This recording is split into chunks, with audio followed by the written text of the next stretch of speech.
আসসালামু আলাইকুম এভরিওয়ান, সকলে কেমন আছেন? আশা করি ভালো আছেন।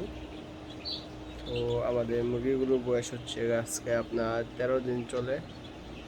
তো ইনশাল্লাহ এখানে আমাদের মুরগি এখানে আপনার 20টা মাপ দেওয়া হয়েছে।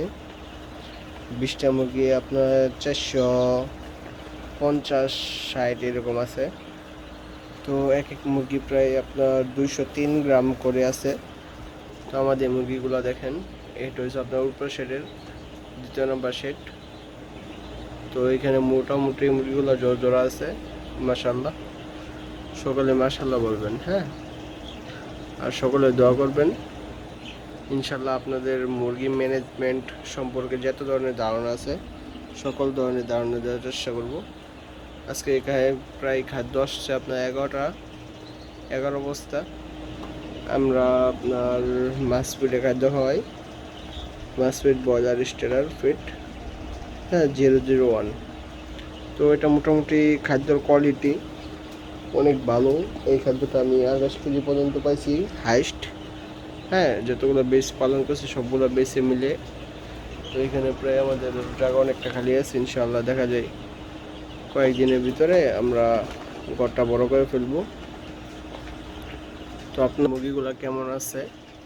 তো আপনারা যারা অভিজ্ঞ আছেন তারা সকলে একটু আমাদেরকে জানাবেন আমাদের মুরগিগুলা কি সুস্থ আছে নাকি একটু অসুস্থ, আর অসুস্থতাকে কী কী মেডিসিন ব্যবহার করব একটু জানাবেন।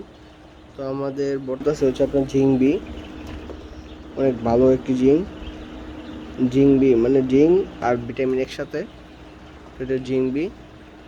এই এই জিংয়ের কোয়ালিটি মোটামুটি ভালো, আগে কোনো সময় ট্রাই করি নাই। তো এটা কি রেটটা একটু বেশি নিছে, তো ওনারা বলছে যে একটু ভালো হইব অনেক। তো দেখা যাক, খাওয়াইতেছি তো কি হয়। গেছেবার আপনার জিঙ্ক বেড খাওয়ানো হয়েছিল, তো ওইটার রেজাল্ট আমি বুঝতে পারি নাই কী হয়েছে।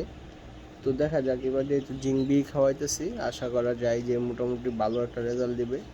তো আমাদের মুরগিগুলো মোটামুটি অনেক চঞ্চল আছে, অনেক সুস্থ সবল আছে।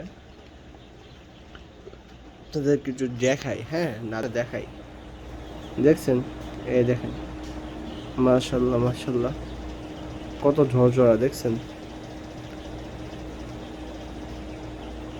এটা হচ্ছে আপনার রশিদ কোম্পানির মুরগি, মোটামুটি ভালো। রেটটা মোটামুটি অনেকটাই সাশ্রয়ের ভিতরে পাইছিলাম, অনেকটা কমের ভিতরে পাইছিলাম। তো মাশাল্লাহ রেট হিসাবে মুরগি অনেক সুস্থ আছে, অনেক সবল আছে, এবং আমাদের মুরগির ওজনটা অনেক ভালো। হ্যাঁ, আমরা ইনশাল্লাহ কাউকে জানিয়ে দেবো যে আমরা পার বস্তায় কত কেজি করে পাইতেছি, ইনশাল্লাহ কালকে জানিয়ে দেবো ইনশাল্লাহ। তো ওকে, আজকের ব্লগ এইখানেই রাখি। আসসালামু আলাইকুম।